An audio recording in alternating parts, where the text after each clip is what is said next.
네네. 인사드리겠습니다. 안녕하세요.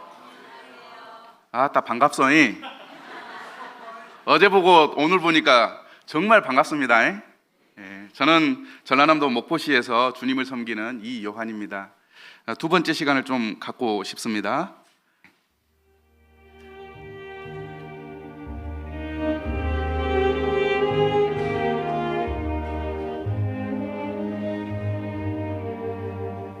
나의 사랑, 나의 조국, 나라를 위한 기도. 하당로 교회 이요한 목사님입니다. 사람의 나라를 다스리시며 자기 뜻에 맞는 사람에게 나라를 주시는 지극히 높으신 하나님, 이 나라를 보존해 주시고 자유롭게 하나님과 독생하신 아들 예수님을 섬기며 땅끝까지 복음을 증거하는 나라가 되도록 은혜를 베풀어 주시니 감사합니다. 의인 10명이 없어서 멸망한 소돔과 정의를 행하며 진리를 구하는 한 사람이 없어서 멸망한 예루살렘을 생각하며 이 나라를 위해 간구합니다. 아버지 하나님, 이 땅의 그리스도인들이 하나님 앞에 의인 되게 하시며 한국 교회가 정의를 행하며 진리를 구하는 사람들이 되게 하옵소서. 그래서 하나님께서 이 나라를 보존해 주시고 고요하고 평안하게 하시는 은혜를 베풀어 주옵소서. 예수 그리스도 이름으로 기도합니다. 아멘. 제 자신을 먼저 소개해 드리겠습니다. 저는 1989년도에 예수 그리스도를 개인의 구주로 영접하고 그리스도인이 되었습니다. 그리고 2014년도에 CTI에 들어가서, 그러니까 크리스찬 트레이닝 인스티튜트에서 이 제자 공부를 하게 되었습니다. 그리고 바이블 바프티스트 테올로지컬 세미너리에서 목회학 석사, 신학 석사를 공부했습니다. 그리고 2008년에 목회자로 부르심을 받아서 하당로 교회를 섬기고 있습니다. 이 시간 제 자신을 여기 모이신 분들께 소개해 드리는 이유는 혹시 이 집회에 참석하면서 어떤 사람이 하나님의 말씀을 증거할 것인가 라고 하는 궁금증과 또 정말 하나님의 말씀을 잘 전할 것인가 라고 하는 이 의문을 가지고 오신 분이 계실 것 같아요. 그래서 제 신상을 이렇게 소개하고 또 국동방송에서 사역하고 있는 것들을 소개하면서 믿을 수 있는 사람에게 하나님의 말씀을 듣는다고 하는 그런 말씀을 전해드리고 싶은 것입니다. 그리고 오실 때 가지고 있었던 의심이나 염려하는 마음을 내려놓으시고 이 시간에 정말 믿겠다, 믿어보겠다, 들어보겠다라고 하는 마음으로 말씀을 들어주십사 간곡히 부탁드리고자 제 신상을 이렇게 말씀해 드린 것입니다. 오늘 이 시간 하나님의 말씀을 진지하게 들어주시겠습니까? 감사합니다. 그러면 저도 최선을 다해서 또 친절하게 자세히 잘 설명해 드리도록 노력하겠습니다. 먼저 영상 하나 보고 시작하실까요? 이 드라마 혹시 아십니까? 2018년도에 방영된 나의 아저씨라고 하는 드라마입니다. 안타깝게도 이 주연을 했던 이선균 이분은 돌아가셨죠. 그리고 이제 아이유가 주연을 한 드라마인데요. 이 한류 열풍이 불면서 이 일본의 많은 연예인들이 이 드라마를 보고 감동을 했다고 합니다. 제가 좀 찾아보니까 일본을 대표하는 여배우 히로세 스즈, 그 다음에 토다 에리카라고 하는 분들이 이 나의 아저씨를 보고 큰 감동을 받으면서 이 날을 새서 이 드라마 전체를 봤다고 그래요. 그러면서 한국구 드라마 사이코데스 이렇게 칭찬하고 했던 드라마입니다. 특별히 이 드라마에 굉장히 인상 깊은 장면이 있습니다. 함께 보도록 하겠습니다. 저는 이 드라마 보면서 굉장히 좀 특이한 부분이 들렸습니다. 그런 거 가르쳐주는 사람도 없었냐? 이 대사가 굉장히 특별하게 들렸어요. 이 이야기는 그렇습니다. 할머니를 모시고 있는데 할머니가 귀가 안 들리고 말을 못 하시는 장애를 가지고 있었습니다. 그런데 우리나라 복지가 잘 돼 있잖아요. 이런 분들 무료로 치료받을 수 있는 장기 요양 등급이라고 하는 제도가 있습니다. 그런데 여주인공 아이유가 사회생활을 처음 하는 거예요. 그래서 할머니가 무료로 치료받을 수 있는 이 정부의 좋은 복지 정책을 모르고 있었던 것입니다. 퇴근길에 부장님이 아니 주소지 분리하고 그리고 정부에 동사무소 가서 신청하면 무료로 진료받을 수 있는데 그런 것도 가르쳐주는 사람이 없었냐? 이 얘기를 하는 것입니다. 이 이야기를 처음 들은 아이유가 깜짝 놀래가지고 과장님을 이렇게 쳐다보는 장면이 나오는 것이죠. 저는 이게 하나님의 심판대 앞에서, 천국 문 앞에서 똑같은 일이 일어난다고 봅니다. 천국도 값없이 거저 은혜로, 선물로 천국에 들어갈 수 있는데, 그런 거 가르쳐주는 사람이 없어가지고 하나님께서 말씀하시기를, 야야, 천국에 들어가는 법 가르쳐주는 사람도 없었냐? 아쉽게도 너는 지옥이다 하면서 지옥에 보내는 일들이 일어난다고 하는 것입니다. 그래서 저는 이 시간 여기 계신 분들께 천국에 갈 수 있도록 성경의 복음으로 죄사함 받고 천국에 갈 수 있도록 자세하고 분명하고 명확하게 이렇게 잘 설명해 드리기를 소망합니다. 그래서 진지하게 한번 들어주시고 또 생각해 주시면 좋겠습니다. 언젠가는 반드시 한번 들어야 합니다. 그리고 하나님이 들려주시는 이 은혜의 복음으로 천국 가는 여러분 되시기를 진심으로 바라는데, 오늘 이 시간과 내일 이 시간이 인생에서 반드시 들어야 하는 그러한 이야기를 듣는 귀한 시간 되시기를 진심으로 바라고 축복합니다. 네, 아멘 하신 분들에겐 정말 하나님의 은혜가 임하시기를 바랍니다. 한 3분 이렇게 말씀하셨는데, 네. 앞에 보니까 머리가 아프고 어지러워서 일어설 수 없고 구토 증상이 나면 어떤 질병을 의심할 수 있습니까? 나와 있잖아요. 저희 교회 한 자매님이 계셨어요. 아침에 일어나는데 이 증상이 나타나는 거예요. 머리가 어지럽고 아프고 구토 증상도 나고 일어설 수가 없는 거예요. 그래서 일어나려고 했더니 막 세상이 빙글빙글 돌아가지고 갑자기 왜 이러지? 문득 생각이 났습니다. 이런 증상이 있으면 어떤 질병입니까? 뇌질환, 뇌경색, 뇌출혈과 같은 질병이 생기면 이런 증상이 나타납니다. 이분이 이제 의학적인 지식이 있다 보니까 위험하구나 생각을 하고 딸에게 전화한 거예요. 야야, 엄마가 이상하다. 병원에 가야 할 것 같으니까 빨리 와서 도와달라. 이렇게 요청을 하니까 딸이 차를 몰고 와가지고 어머니를 모시고 병원에 갔습니다. 의사에게 머리가 아프고 어지럽고 구토 증상이 납니다. 그랬더니 의사가 보통 뇌질환의 증상인데 제가 약을 처방해 줄 테니까 한번 드셔보세요 하고 뇌질환과 관련된 약을 처방받아가지고 집에 와서 약을 먹었습니다. 일주일을 먹어도 증상이 낫질 않아요. 머리가 아프고 어지러운 거예요. 그래서 이제 그 자매님이 이 교회에 있는 저에게 전화를 했습니다. 약을 먹어도 나아지지 않습니다. 어떻게 하면 될까요? 그래서 남원에 가면 이 서복주 내과라고 이 명의가 있습니다. 그래서 그분께 한번 가보시면 진찰을 잘해 주실 것 같습니다 라고 말씀드렸더니 이제 그분들이 차를 타고 남원에 가신 거예요. 남원에 도착해서 이제 의사 선생님 이렇게 만나지 않습니까? 무슨 증상으로 오셨나요? 머리가 아픕니다. 어지럽습니다. 일어설 때 일어설 수가 없고 구토 증상이 납니다. 도와주세요. 그랬더니 의사 선생님이 이 진찰을 이렇게 해보는 거예요. 그리고 하시는 말씀이 이건 뇌질환과 비슷한 증상인데 뇌질환은 아니고요, 메니에르병이라고 하는 귀병입니다. 이 귀병에 걸리면 뇌질환과 똑같은 증상이 나타나는데 머리가 아프고 어지럽고 구토 증상이 납니다. 제가 약을 처방해 드릴 테니까 한번 드셔보세요. 그래서 약을 처방받아가지고 와가지고 약을 먹었는데 한 이틀 먹으니까 증상이 많이 좋아지는 거예요. 저는 이 모습을 보면서 그런 생각을 하게 되었습니다. 우리 몸도 건강하게 지내기 위해서는 정확하게 진단하는 좋은 의사를 만나야 건강하게 오래오래 살 수 있습니다. 동의하십니까? 네. 그러면 우리의 영혼은 보다 더 정확한 진단을 받게 될 때 하나님 앞에서 우리의 주의 문제를 해결하고 천국에 들어갈 수 있다고 믿습니다.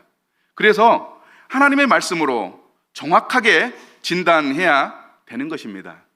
그런데 오늘 이 시간은 사실 저는 좀 힘듭니다. 의사가 진단을 했는데 암 사기가 나온 거예요. 그러면 의사는 고민할까요? 고민하지 않을까요? 고민합니다. 이 암 사기 환자에게 알려줘야 되나 말아야 되나, 가족들에게 알려줘야 되나 말아야 되나, 의사는 고민을 많이 합니다. 그리고 이제 마음에 결정이 되면 환자나 가족에게 암 사기입니다 이렇게 전달해 줄 수밖에 없는 것이죠. 저도 오늘 분명한 또 명확한 진리이신 하나님의 말씀으로 여기 계신 우리 모두의 영혼의 상태를 진단하고 말씀드릴 때 어떻게 말씀드려야 하나 하는 무거운 마음을 가지고 이렇게 말씀을 드리게 됩니다. 힘들지라도 우리의 영혼이 어떤 상태에 있는지 거짓 없는 하나님의 말씀으로 진단해서 여러분들에게 알려드리는 게 도리라고 믿습니다. 그래서 자세히 또 명확하고 친절하게 설명해 드리기를 소망합니다. 함께 읽어볼까요? 시작. 성경은 우리가 죄인이라고 선포합니다. 벌써 2000년 전에 하나님은 성경을 통해 우리가 죄인이라고 선포하셨습니다. 말씀을 보면 로마서 3장 10절 기록된 바 의인은 없나니 한 사람도 없다. 모든 사람이 죄를 범하였다라고 하나님은 이미 선포하셨습니다. 그래서 하나님 앞에 저와 여러분은 이미 죄인이요 또 하나님 앞에 심판받을 수밖에 없는 그런 악인인 것을 성경은 벌써 선포하고 있는 것입니다. 그런데 하나님 앞에서 하나님께서 죄인이다, 의인은 단 한 사람도 없다라고 말할 때 받아들이지 못하는 사람들이 있습니다. 앞에 그림처럼 내가 죄인이라고 나처럼 살아보라고 그래. 사람들이 나보고 법 없이도 살 수 있는 사람이다 라고 얘기를 하는데 내가 어떻게 죄인이냐고 이렇게 얘기하시는 분들이 있습니다. 어떤 분들이 보통 이렇게 얘기하냐면 평생을 바른 생활을 해오신 분들이 이런 얘기를 합니다. 다른 분들에게 피해를 준 적도 없고 착하게 살았고 사람들이 법 없이도 살 사람이다 라고 이야기할 때 나는 죄인이 아니야. 그래도 나는 사람들에게 욕먹을지도 안 했고 피해를 준 적이 없어. 어떻게 내가 죄인이야? 라고 이야기하시는 분들이 있습니다. 이런 분들은 오해하고 계신 것입니다. 한번 따라해 보겠습니다. 오해. 오해하고 있습니다. 하나님의 법에 대해서 오해를 하고 있는 것입니다. 한 가지 이야기를 좀 들려드리겠습니다. 우리의 영혼은 어떤 법으로 재판을 받나요? 독일에서 고사리 꺾는 할머니 이야기를 좀 전해드리고 싶습니다. 박정희 대통령이 이렇게 나라를 다스릴 때 우리나라가 정말 가난했습니다. 그래서 잘 먹고 잘 살고 부강한 나라가 되려면 어떻게 해야 되는가 고민하다가 중화학공업을 육성하고 수출을 많이 하면 나라가 튼튼해진다고 이렇게 결론을 내리시고 이제 중화학공업을 육성하려고 하는데 공장을 세우려면 뭐가 필요합니까? 역시 서총주교회 성도님들은 잘 아시네요. 이 돈이 필요한 거예요. 근데 우리나라가 너무 가난하니까 공장 지을 돈이 없는 거예요. 그래서 이제 다른 나라 선진국에 돈을 좀 빌려달라고 손을 빌렸습니다. 근데 빌려주는 나라가 있었습니까? 없었어요. 너무 가난하니까 빌려줄 수가 없는 거예요. 근데 단 하나 독일에서 빌려줬습니다. 그래서 박정희 대통령이 이 독일에 광부를 보내고 간호사를 보냈습니다. 그때 이제 간호사로 갔던 분의 이야기입니다. 간호사분이 그때 이제 독일에 가가지고 간호사 일을 하다가 멋진 독일 남자하고 눈이 맞아가지고 사랑에 빠지고 결혼해서 가정을 꾸리게 되었습니다. 그런데 이제 많은 시간이 지난 다음에 한국에 계신 어머니가 돌아가실 쯤의 나이가 된 거예요. 그러니까 딸 마음에 그런 마음이 들었어요. 우리 어머니가 돌아가시기 전에 딸이 어떻게 사는지 좀 보고 돌아가셨으면 좋겠다. 그런 마음으로 비행기표를 사고 편지를 써서 보냅니다. 엄마, 독일에 와서 딸이 어떻게 사는지 보고 가세요. 어머니께서도 이제 돌아가실 이 기한이 다 된 것을 아시고 힘을 내서 독일에 갑니다. 독일 비행장에 이렇게 딱 도착했더니 딸과 사위, 손자, 손녀들이 프랑카드로 할머니 환영합니다 하면서 이제 맞아주신 거예요. 그리고 한 3일간 파티도 하고 좋은 음식을 먹으면서 지냈는데 한 3일 지나니까 이제 딸도 병원에 출근해, 사위도 직장에 출근해, 손자, 손녀들 학교가, 집에 이제 덩그러니 혼자만 남아 있는 거예요. 그래서 할머니가 생각하기를 아따 심심하다, TV나 봐야 쓰겠다 하고 TV를 딱 켰거든요. TV가 착 켜지더니 샬라샬라샬라 샬라샬라샬라 샬라샬라샬라 도대체 알아들을 수 없는 말로 사람들이 얘기하는 거예요. 할머니가 재미가 없어가지고 아이고 도대체 알아들을 수가 없네 하고 TV를 끄고 이제 밖에 나갑니다. 그러면서 이 사람들을 만나서 좀 얘기나 해볼까 하고 나갔더니 할머니 할아버지들이 모여 있는 거예요.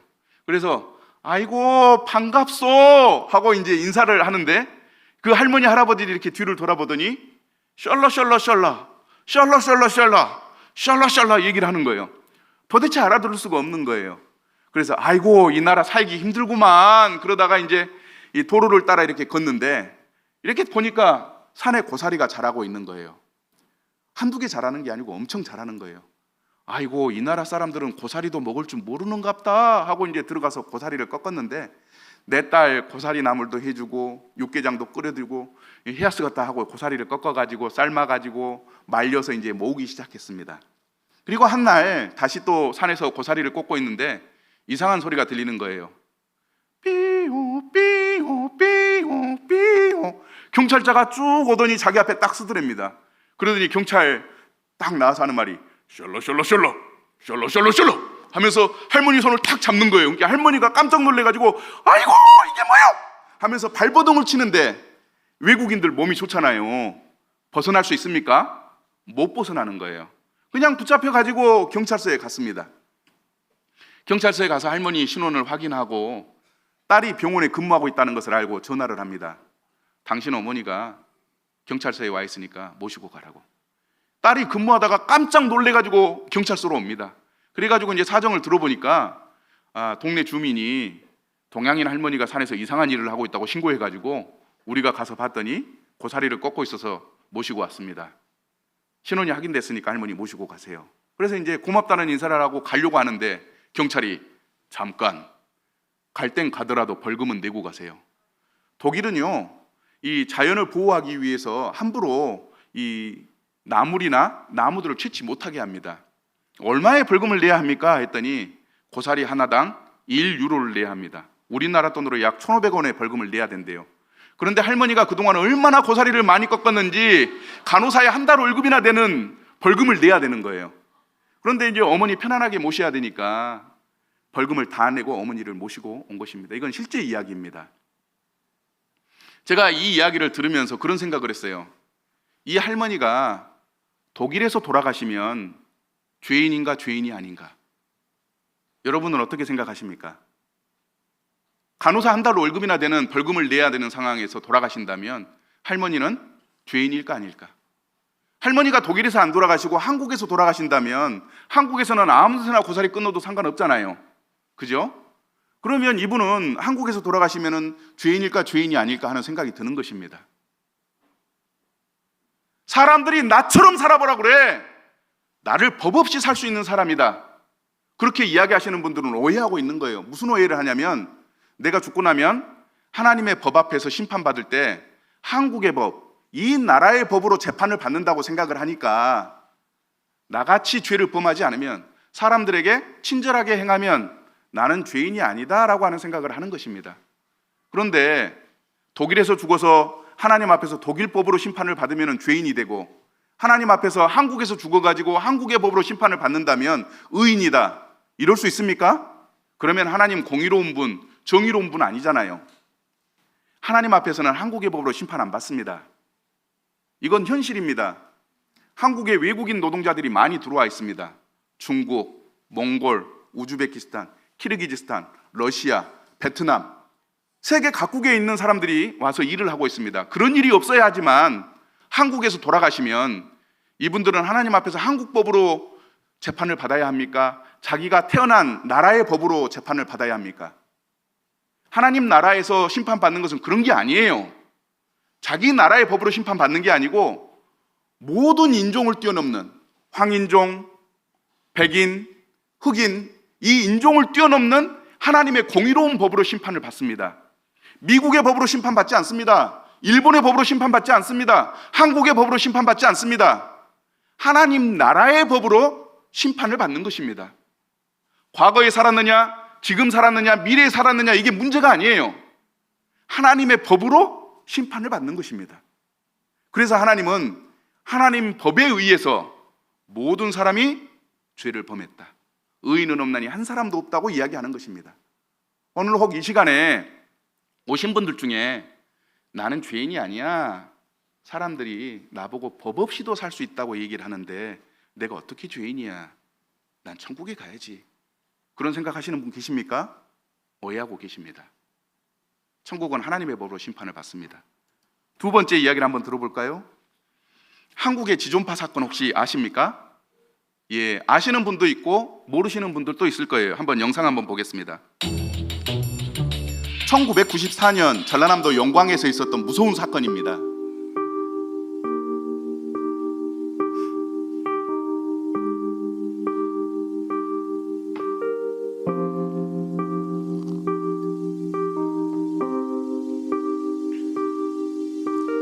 먹었어요 혼자 먹었어요? 아니 좀 계속해요. 안 되면 될거 아니야. 왜 먹었어요? 마이크 하지 마. 인간 포기하려고.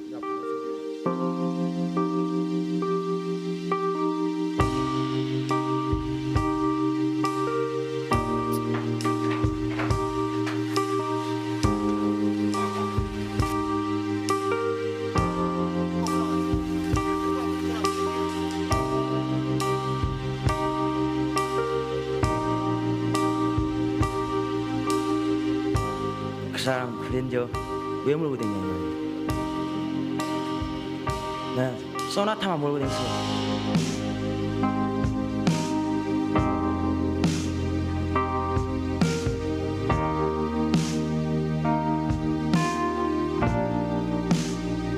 돈 있는 사람들 그랜저 몰고 다니면서 흙 튀기고 압구정도 얕아져. 내가 이렇게 가서 내 손 안에 못 죽여서 내 한이 되게.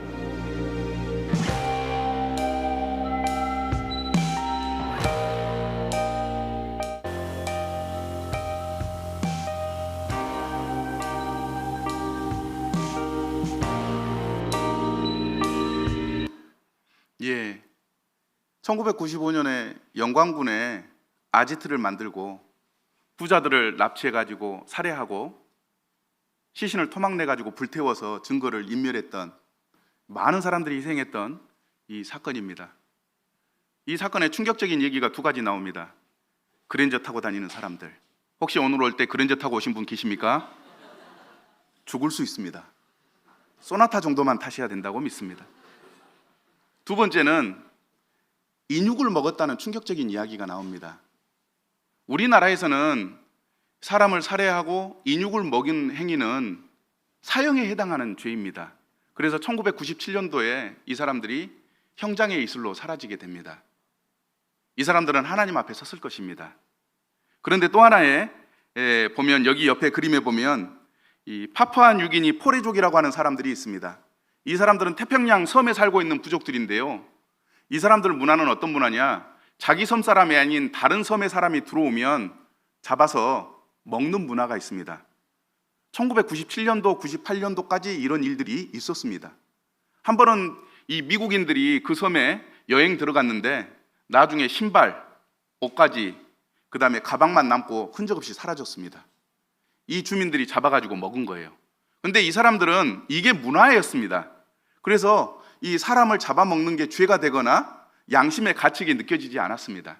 그런데 한번 생각해 보십시오. 하나님의 심판대 앞에 이 지존파 사람들이 모였습니다.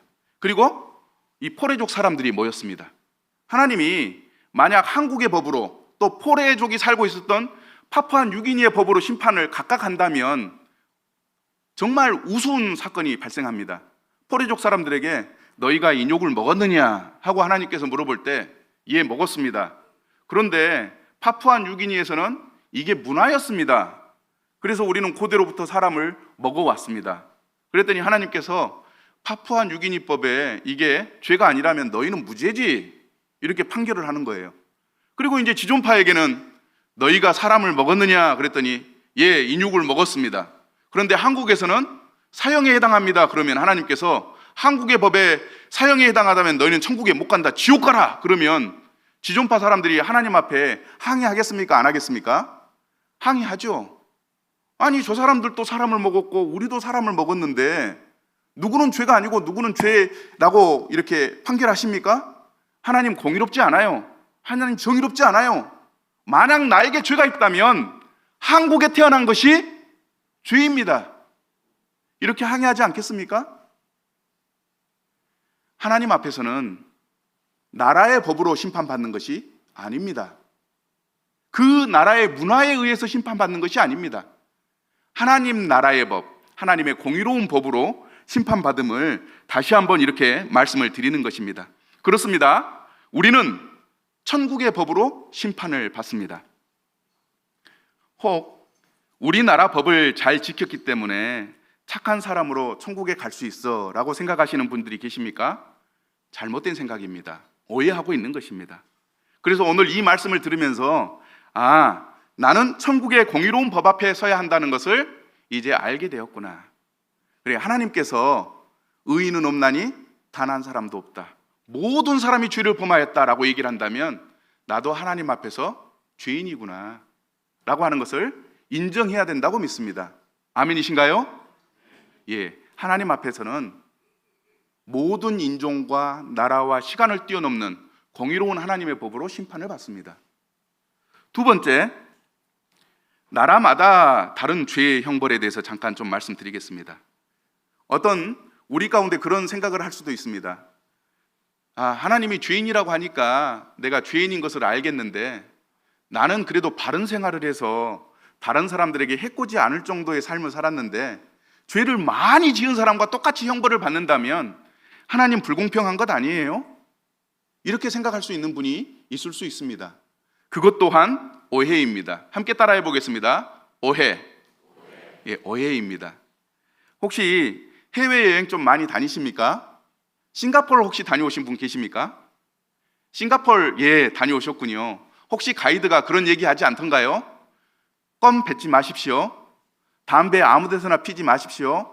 횡단보도가 아닌 곳에서는 바로 건너시면 안 됩니다. 조심하셔야 돼요 라고 이야기를 합니다. 왜냐하면 싱가포르와 우리나라의 법이 같습니까? 다릅니까? 달라요. 그래서 한국에서 하던 대로 아무 데서나 껌 뱉고 담배 피고 길을 건너면 벌금을 어마어마하게 내기 때문에 가이드들이 절대 하시면 안 됩니다 이렇게 주의를 줍니다. 제가 그래서 TV에 나온 내용들을 좀 찾아봤어요. 싱가포르 무단횡단을 하면 우리나라는 경범죄에 해당돼서 약 3만 원의 벌금만 내면 됩니다. 그런데 싱가포르에서는 약 83만 원의 벌금을 냅니다. 그래서 한국 사람이 무단횡단했다가 싱가포르 경찰이 이리 오세요. 왜 무단횡단하셨어요? 벌금 83만 원 딱 쓰면 한국 사람이 아니 우리나라에서는 3만 원만 내면 되는데 어떻게 83만 원을 벌금 내라고 하냐고. 그러면 경찰이 허허 이 사람 보소 여긴 싱가포르예요. 싱가포르 법에 따라 판결하는 것입니다. 그러면서 83만 원의 벌금을 내는 것입니다. 나라마다 범죄는 같지만 형벌이 다르다는 것입니다. 그것뿐만이 아닙니다. 노상방뇨.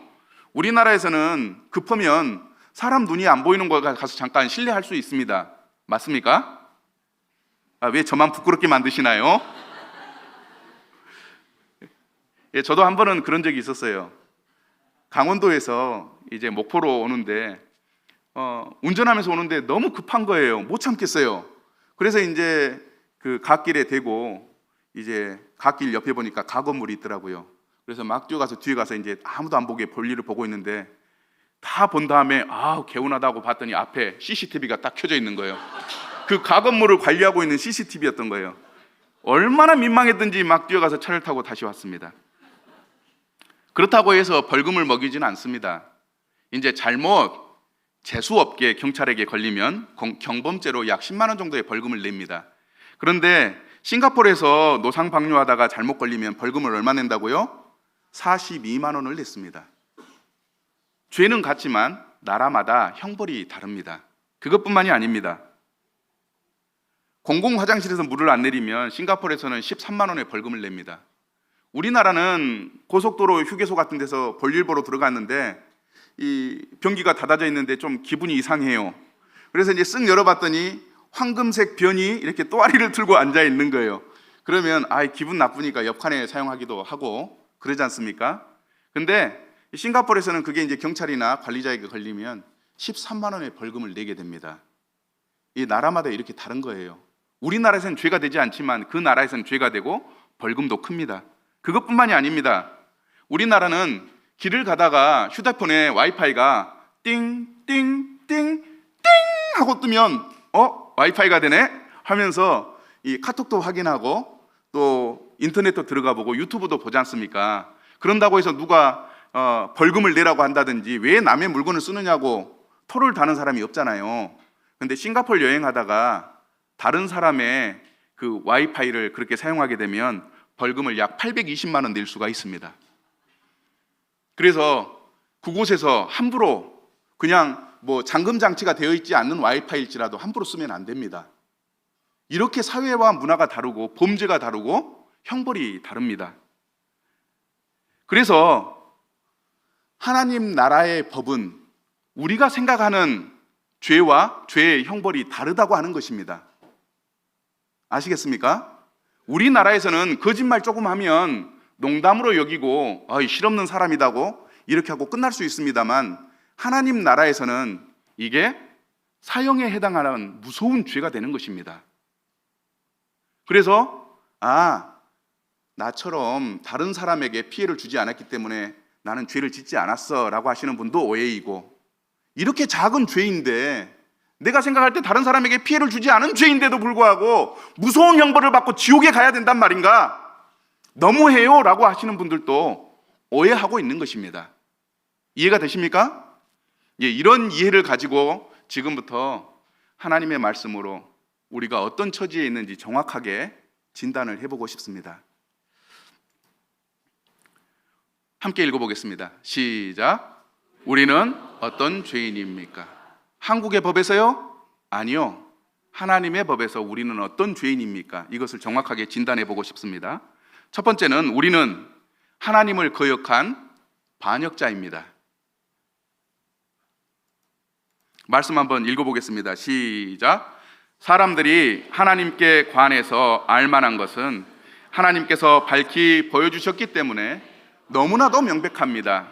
하나님께서는 세상을 창조하신 때부터 창조물, 자연세계를 통하여 당신의 영원하신 능력과 신성과 같은 보이지 않는 특성을 나타내 보이셔서 인간이 보고 깨달을 수 있게 하셨습니다. 사람이 죽게 될 그런 상황에 빠지면 뭐라고 얘기합니까? 아이고 하나님 나 좀 살려주십시오 라고 얘기를 한다고 하잖아요. 인간의 본성 안에는 하나님이 존재하고 계십니다. 그것뿐만 아니라 아름다운 자연을 볼 때 저걸 누가 만들었을까? 누가 저렇게 아름답게 만들었을까? 라고 하면서 만드신 분이 있다고 스스로 고백합니다. 이것이 온 우주와 만물을 만드시는 하나님이 존재하고 계심을 알고 있다고 하는 증거입니다. 그런데도 불구하고 하나님을 믿습니까? 안 믿습니까? 안 믿어요. 한국은 신앙의 자유가 있기 때문에 하나님을 안 믿어도 벌하지 않습니다.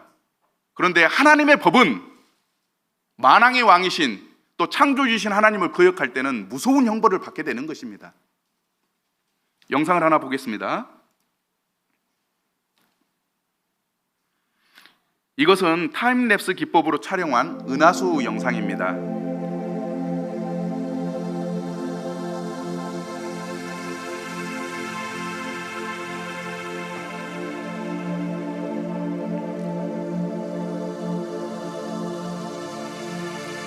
청주에서도 이런 아름다운 은하수를 볼 수 있나요?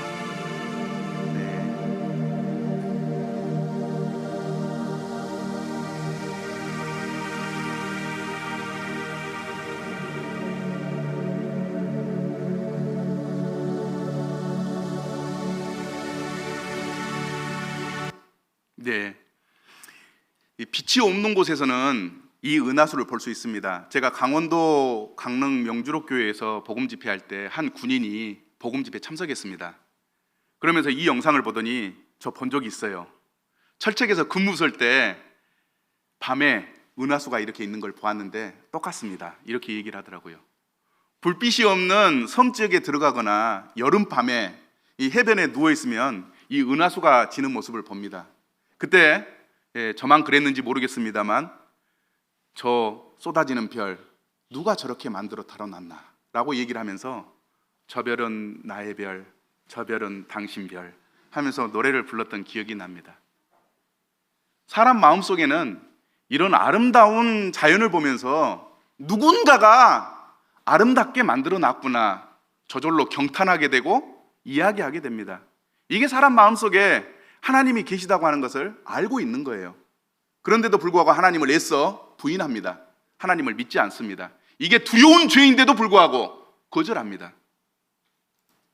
내 백성이 두 가지 악을 행하였나니 곧 그들이 생수의 근원되는 나를 버린 것과 스스로 웅덩이를 판 것인데 그것은 그 물을 가두지 못할 터진 웅덩이들입니다. 하나님을 애써 버린 것입니다. 하나님을 믿지 않는 것입니다. 이것이 하나님 앞에서 행한 악이라고 성경은 기록하고 있습니다. 하늘이여 들으라, 땅이여 귀를 기울이라. 여호와께서 말씀하시기를 내가 자식을 양육하였거늘 그들이 나를 거역하였도다. 선은 그 임자를 알고 나귀는 그 주인의 구유를 알건만은 이스라엘은 알지 못하고 나의 백성은 깨닫지 못하는도다. 슬프다 범죄한 나라여, 허물진 백성이여, 행악의 종자여, 행위가 부패한 자식이로다. 그들이 여호와를 버리며 이스라엘의 거룩하신 이를 만홀히 여기고 멀리 물러갔다. 이렇게 말씀하고 있습니다. 우리나라의 법은 앞서 말씀드렸던 것처럼 신앙의 자유가 있기 때문에 죄가 되지 않지만 하나님의 법 앞에서는 가장 큰 죄가 온 우주와 만물을 짓고 우리를 창조하신 하나님을 믿지 않는 것이 가장 큰 죄입니다. 그래서 우리는 왕이신 하나님을 거부한 반역자입니다. 그런데 우리나라는 대통령이 다스리는 나라이기 때문에 왕을 거절하고 왕을 비난하고 믿지 않는 것이 얼마나 무서운 죄인지를 잘 모릅니다. 그런데 우리가 살고 있는 지구에는 왕이 다스리는 나라가 많습니다. 그 중에 태국은 헌법 제6조와 형법 112조에 의해 국왕을 모독하거나 비난할 수 없다고 이야기를 합니다. 사례를 한번 찾아봤는데요, 2024년 1월 19일 헤럴드 경제지에 나온 뉴스입니다. 멍건 띠라꼰이라고 하는 남자가 페이스북에 군주제를 비판하는 게시물 27개를 올려서 왕실 모독 혐의로 몇 년형을 받았습니까?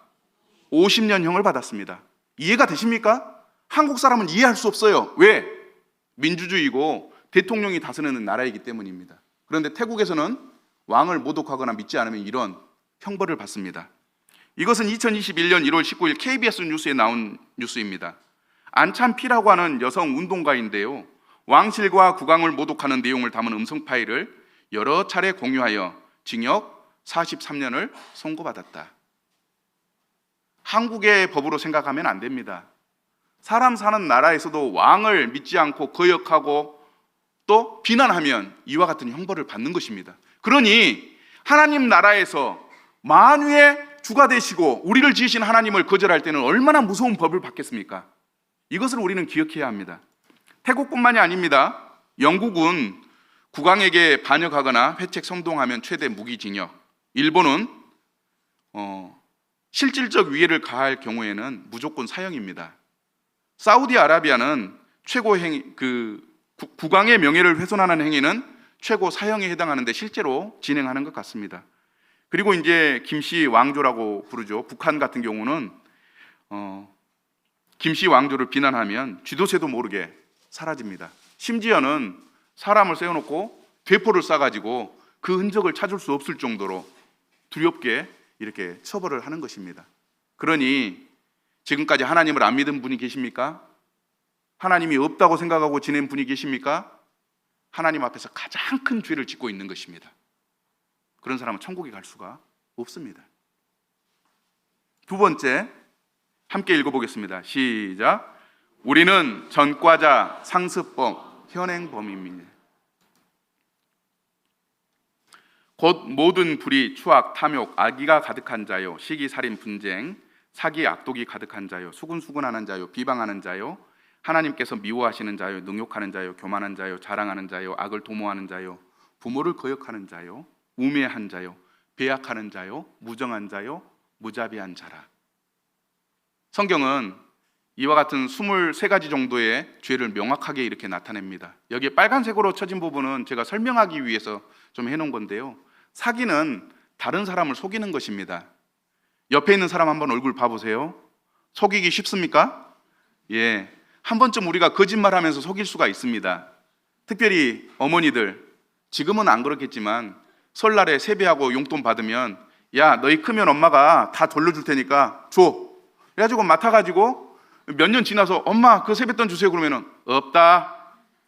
이렇게 자식들도 속이는 그런 문화 가운데 있는 거예요. 근데 이것을 우리는 자연스럽게 생각하고 넘어가는 경우가 있지 않습니까? 한국에서는 그게 가능해요.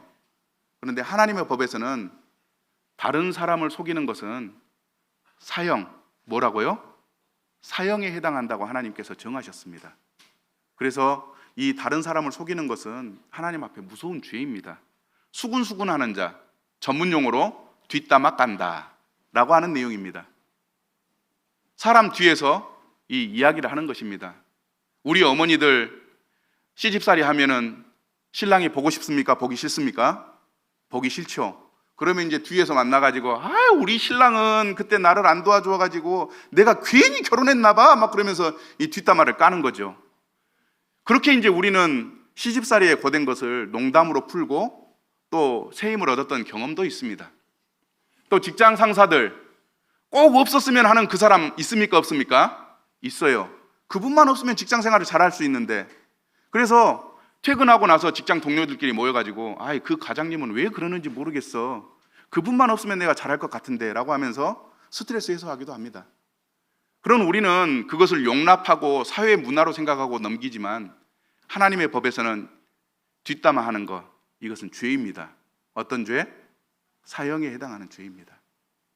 뒷담화 한 번씩 깔 때마다 사형을 당해야 되는 거예요. 여기 계신 여러분, 사형을 몇 번 당해야 했겠습니까? 아마 셀 수도 없이 사형 당했을 것입니다. 능욕하는 자, 전문용어로 욕하는 것입니다.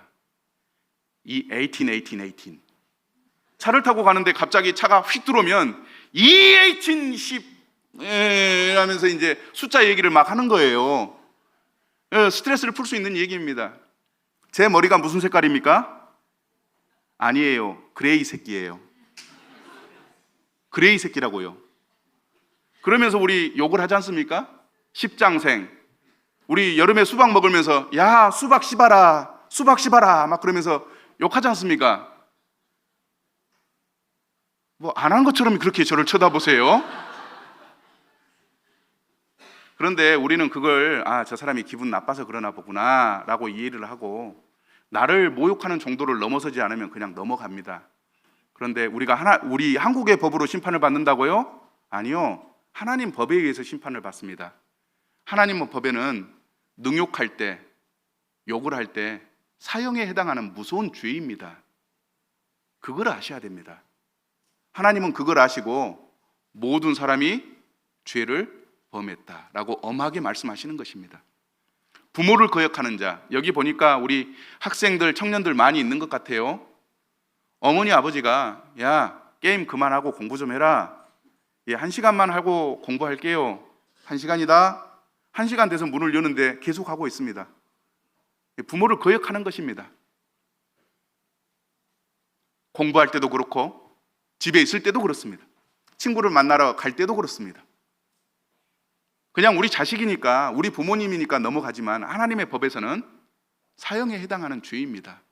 무서운 죄예요. 또 배약하는 자, 이 배약하는 자는 쉬운 말로 얘기하면 약속을 배신하는 것입니다.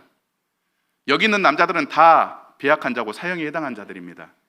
결혼할 때 물 한 방울 안 묻히겠다고 약속하셨어요? 안 하셨어요? 다 했습니다. 그런데 물 묻힙니까? 안 묻힙니까? 다 묻히고 있습니다. 약속을 배신하는 거예요. 특별히 결혼식 약속은 성혼이라고 그래서 거룩한 약속이라고까지 이야기합니다. 그런데도 불구하고 손에 물을 묻히는 그런 거짓말을 우리가 자연스럽게 하고 있는 것입니다. 그것뿐만이 아닙니다. 성경은 나는 너희에게 이르노니 음욕을 품고 여자를 보는 자마다 마음에 이미 가늠하였다.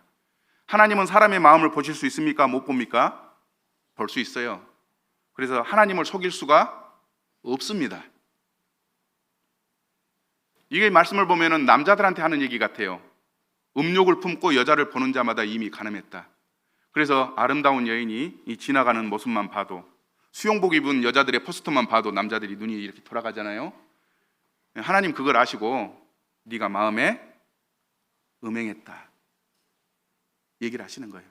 이게 이제 남자들만 해결되지 않습니다. 해당되지 않습니다.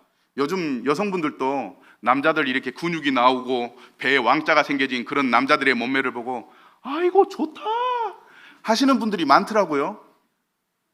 그런 마음들을 하나님이 보시고 마음에 이미 가늠했다라고 이야기를 하는 것입니다. 함께 읽어보겠습니다. 시작.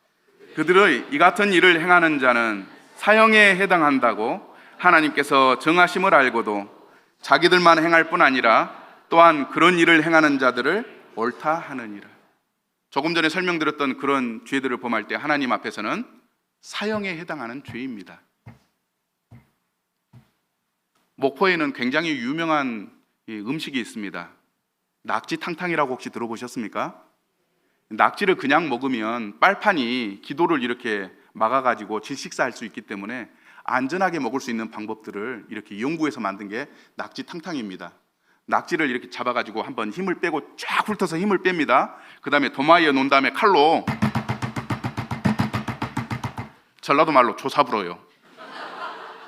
그러면 이제 다 이제 근육이 끊어지고 잘게 조사져가지고 이 먹을 때 빨판이 이 기도를 못 막습니다. 그래서 안전하게 먹을 수 있습니다.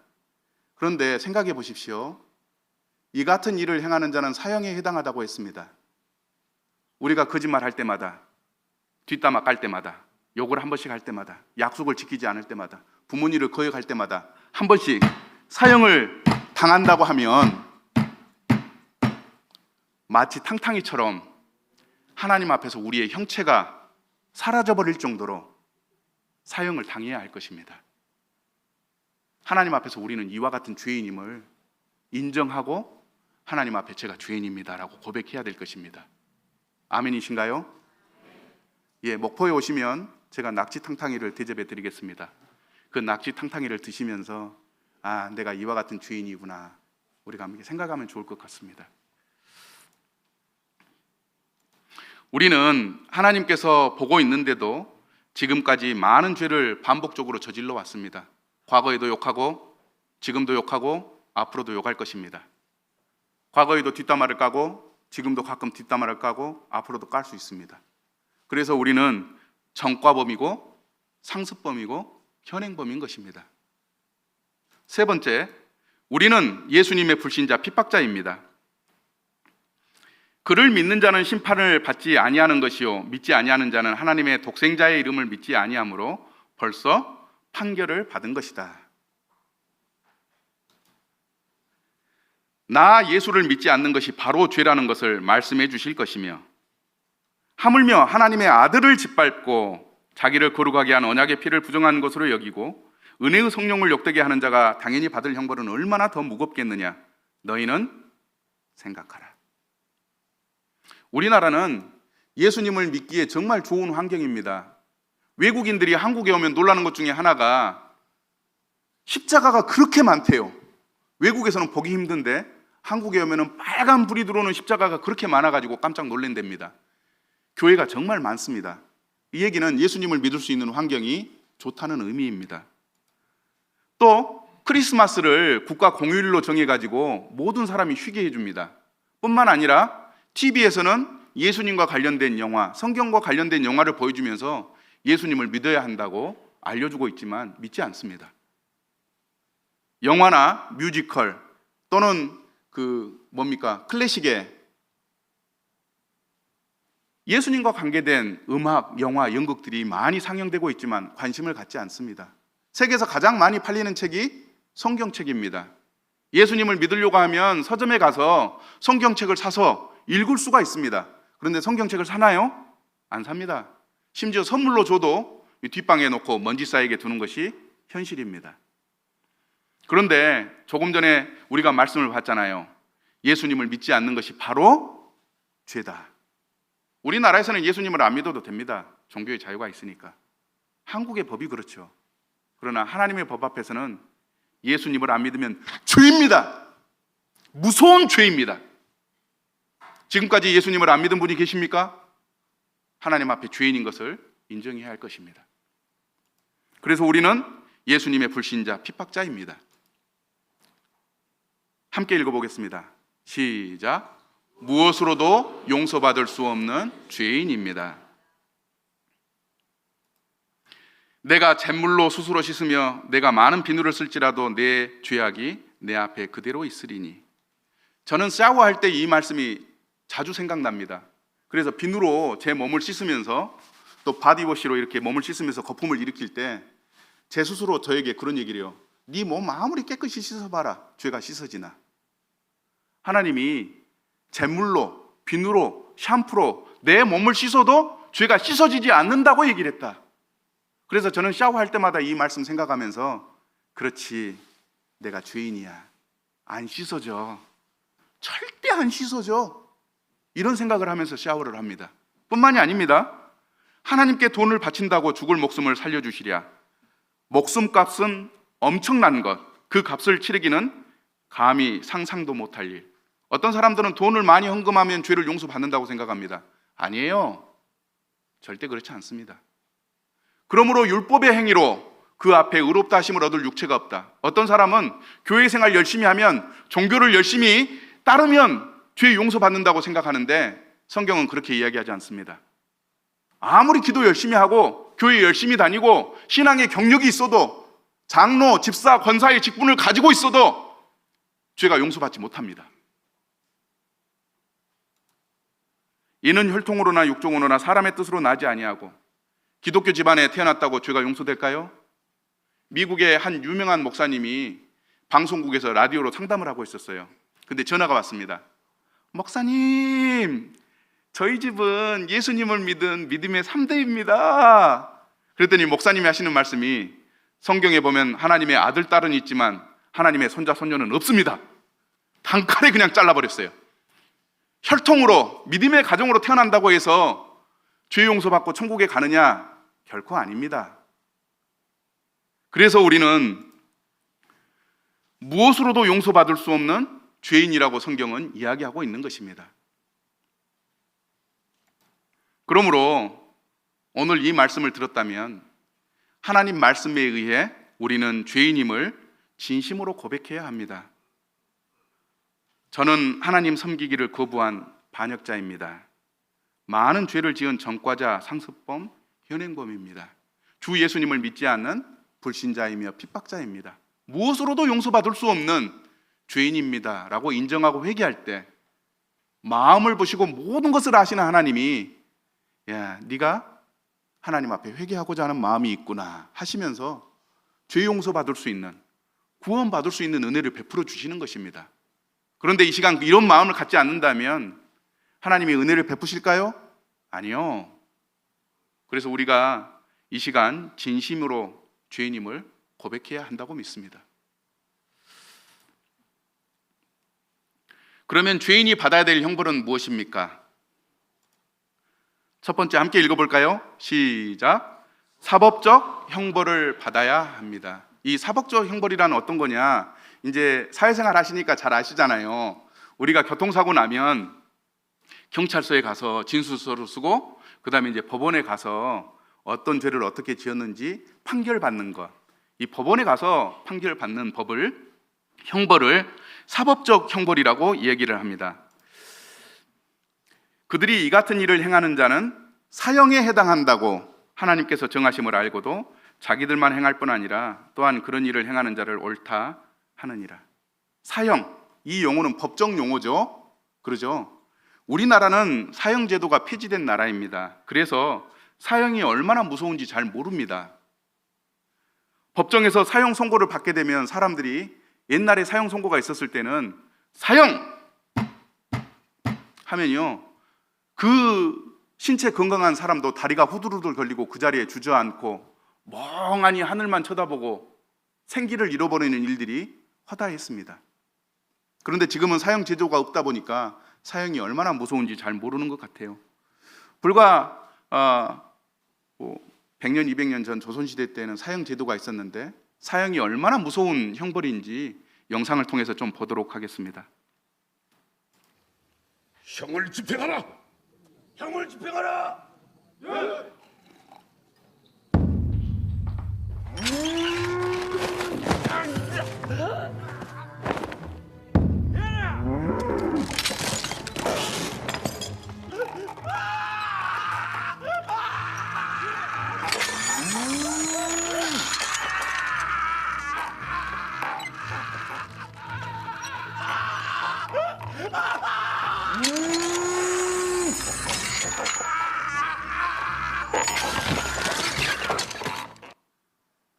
이게 이제 영화의 한 장면입니다만 이 고증이 된 영상이죠.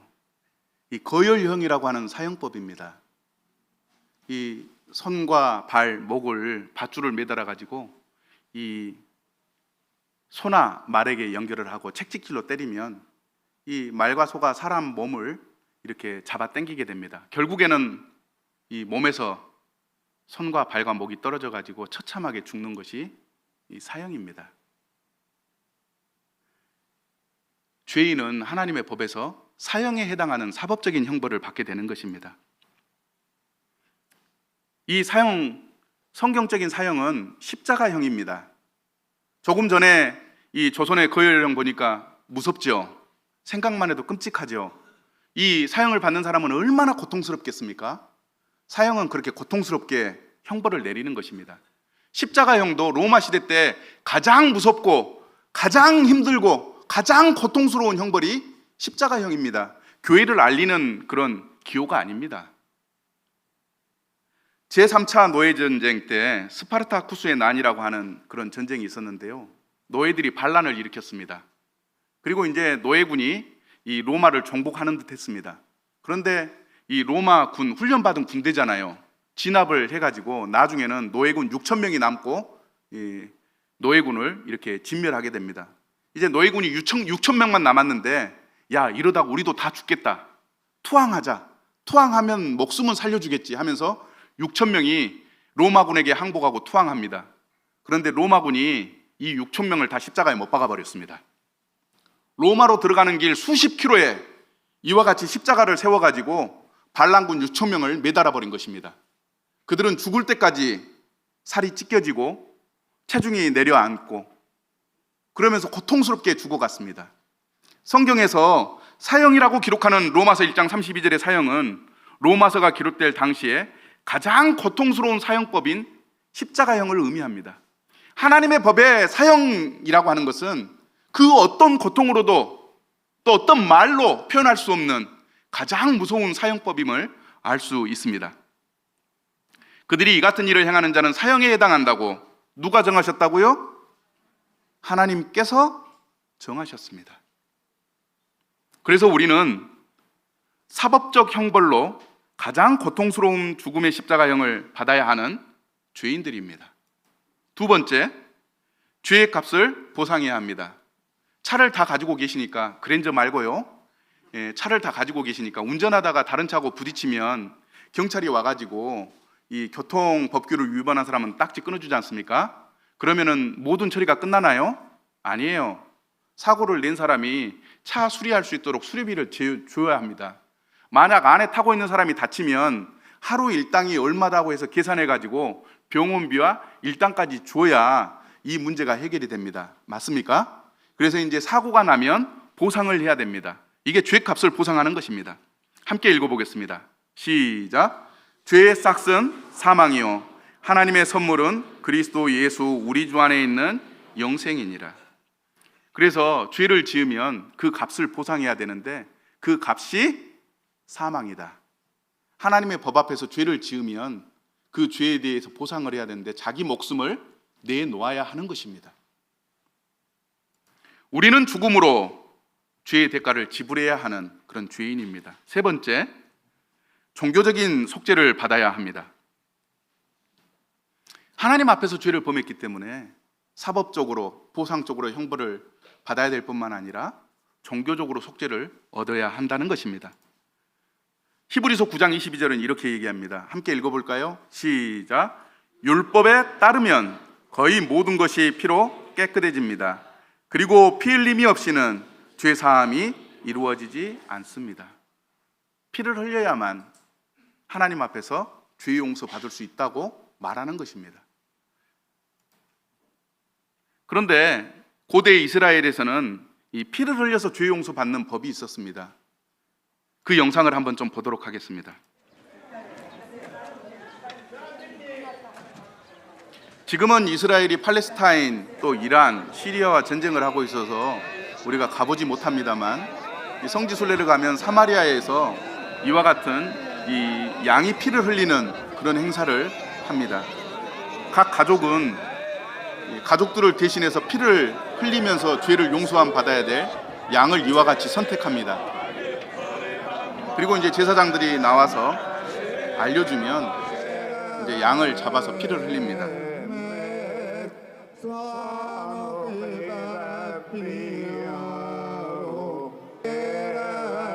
각 가장들이 가족을 위해 양을 한 마리씩 이렇게 선택합니다.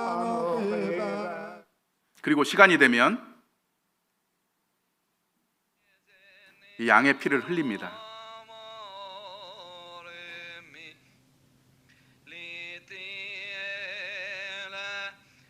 이분의 표정을 좀 진지하게 봐주십시오. 우리나라는 피를 흘려서 죄 용서 받는 문화가 아니기 때문에 이런 걸 봐도 그냥 무덤덤하게 그런가 보다 하고 보지만, 이스라엘 사람들은 고대로부터 짐승의 피를 흘려서 죄 용서 받는 그런 문화이기 때문에 그 의미를 잘 알고 있습니다. 그래서 이 남자는 사실은 내가 하나님 앞에 피를 흘리고 죽어야 하는데, 우리 가족이 하나님 앞에 피를 흘리고 죽어야 하는데 네가 대신 피를 흘리는구나 하면서 슬픈 표정으로 눈물을 흘리고 있는 것입니다. 그래서 하나님 앞에 죄 용서 받으려면 이와 같이 피를 흘려야 합니다. 율법에 따르면 거의 모든 것이 피로 깨끗해집니다. 그리고 피를 흘림이 없이는 죄 사함이 이루어지지 않습니다. 그래서 우리가 하나님 앞에 죄 용서를 받으려면요, 하나님 앞에 사형 선고를 받아야 하고, 죄의 삭수로 우리가 죽어야 하고, 하나님 앞에 종교적인 속죄를 받기 위해서 피를 흘려야 합니다. 마지막으로 영원한 형벌을 받아야 합니다. 여기서 영원히는 100년 또는 1000년이 지나면 용서받을 수 있다는 기대를 가질 수 없는 의미입니다. 저는 어렸을 때 그런 생각을 했어요. 내가 지옥에 가면 한 1000년 정도 그 고통을 참고 인내했다가 1000년 정도 지나면, 하나님 이제 1000년이 됐습니다. 이제 마지막으로 한 번만, 저에게 한 번만 기회를 주시면 하나님 잘 믿고 절대 하나님 배신하지 않고 잘 살 테니까 단 한 번만 기회를 주십시오. 그런 생각을 가졌어요. 그런데 성경은 한 번 지옥에 가면 다시는 기회가 주어지지 않습니다. 그런 의미가 영원히 형벌을 받는다고 하는 의미입니다. 여기에 마태복음 25장 46절 보니까 그들은 영원히 벌받는 곳으로 쫓겨날 것이며 의인들은 영원한 생명의 나라로 들어간다고 기록하고 있습니다. 그래서 여러분들 이 시간 결단해야 합니다.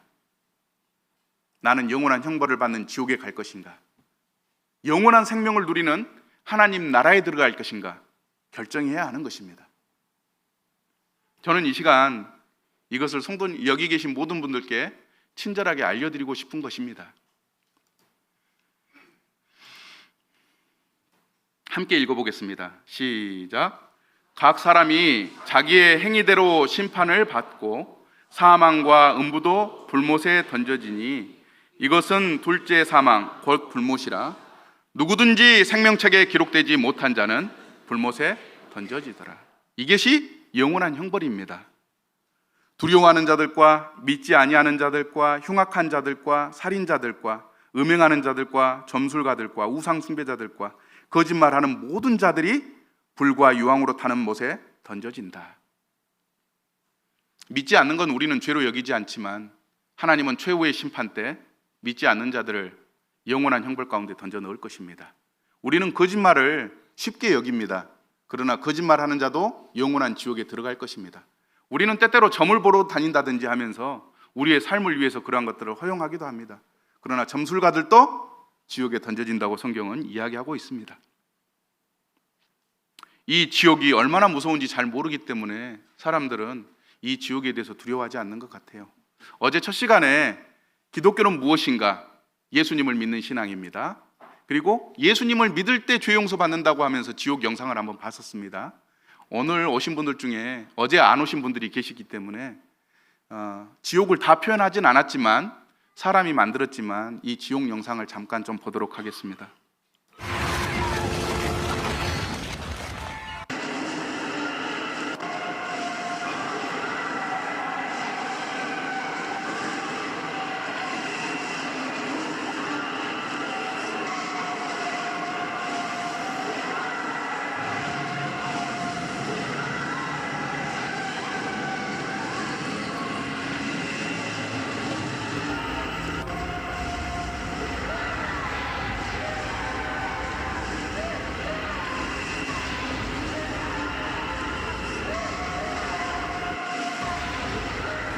예, 어제 이제 말씀을 들었다면 지옥에 대해서 좀 생각해 볼 수 있었을 것입니다. 지옥은 범죄한 천사들을 보내는 감옥입니다. 하나님의 은혜나 하나님의 자비를 기대할 수 없는 흑암입니다. 불로써 영원히 고통받아야 하는 곳입니다. 불로써 소금치드람을 받는다고 하면서 추어탕 얘기도 말씀드렸습니다. 그리고 그곳은 돌이킬 수 없는 영원한 형벌을 받아야 하는 곳입니다. 이를 갈면서 고통당해야 되는 곳입니다. 그것을 다 표현할 수 없기 때문에, 또 실제로 지옥을 본 사람이 없기 때문에 우리가 어떻게 표현할 수 없습니다만, 한번 느껴보기 위해서 만든 영상입니다만 불쾌하지 않습니까? 그래서 우리는 영원한 형벌을 받아야 될 죄인임을 알 수가 있습니다. 우리는 사법적인 형벌을 받아야 될 죄인입니다. 보상을 해야 될 죄인입니다. 종교적으로 피를 흘려야만 죄를 용서받을 수 있는 죄인입니다. 영원한 형벌을 받아야 될 죄인인 것입니다. 이것이 성경이 우리를 진단하고 있는 내용입니다. 불쾌하시지만, 기분 나쁘지만, 듣고 싶지 않지만 이것은 사실이고 진리입니다. 우리는 언젠가 하나님 법정 앞에 서게 될 것입니다. 그것은 사실입니다. 이것을 들으시고 준비하셔야 합니다. 저는 우리의 몸도 정확하게 진단하는 의사를 만날 때 우리가 질병을 이기고 무병장수할 수 있는 것처럼, 우리의 영혼을 정확하게 진단하는 하나님의 말씀을 들을 때 미래를 대비할 수 있고 하나님이 예비하신 천국에 들어갈 수 있음을 말씀드렸습니다. 그래서 이 시간에 신뢰할 수 있는 의사처럼 하나님의 법은 우리가 사형, 사망, 피 흘림, 영혼의 지옥에 가야 할 죄인이라고 정확하고 분명하게 진단해 드렸습니다. 그러니 이 성경의 말씀에 귀를 기울이시기 바랍니다. 우리는 어떤 자세를 가져야 할까요? 하나님의 공의로운 법 앞에 우리가 용서받을 수 없는 죄인임을 인정합시다. 그럴 때 하나님이 은혜를 베풀어 주십니다. 우리는 사형, 사망, 피 흘림의 형벌, 그리고 영원한 지옥 형벌을 받아야 한다고 하는 죄인임을 인식합시다. 두려운 마음으로 하나님, 저 좀 살려주세요 라고 하는 마음을 가질 때 하나님이 은혜를 베풀어 주십니다. 주여, 우리를 불쌍히 여기소서, 나를 구원하소서라고 하나님께 간절히 호소했으면 좋겠습니다. 그러나 걱정하지 마십시오. 우리 말씀을 한번 읽어보겠습니다. 시작. 예수께서 들으시고 이르시되 건강한 자에게는 의사가 쓸데없고 병든 자에게라야 쓸데있느니라. 나는 의인을 부르러 온 것이 아니요 죄인을 부르러 왔노라 하시니라. 예, 하나님께서 아들 예수 그리스도를 죄인을 부르시고 구원하실 목적으로 보내셨다고 말씀합니다. 내가 전에는 비방자요 박해자요 폭행자였으나 미쁘다 모든 사람이 받을 만한 이 말이여, 그리스도 예수께서 죄인을 구원하시려고 세상에 임하셨다. 예, 우리가 살 길이 있음을 성경은 이야기하고 있는 것입니다. 그래서 내일 이 시간에 오시면 우리를 살리기 위해 오신 예수님이 어떻게 우리를 살려주셨는지 자세하고 분명하게 또 친절하게 설명해 드리겠습니다. 어제 오시고 오늘 오신 분들이 계십니까? 와주신 것에 대해서 진심으로 감사드립니다. 내일 또 오셔서 인생에 한 번은 들어야 할 이 구원의 말씀 꼭 들으시고 함께 예수님 믿고 천국 가는 사람 됐으면 좋겠습니다. 아멘이신가요? 예, 오늘 이 시간 의사처럼 우리 영혼의 상태를 정확하게 진단하고 말씀드렸습니다.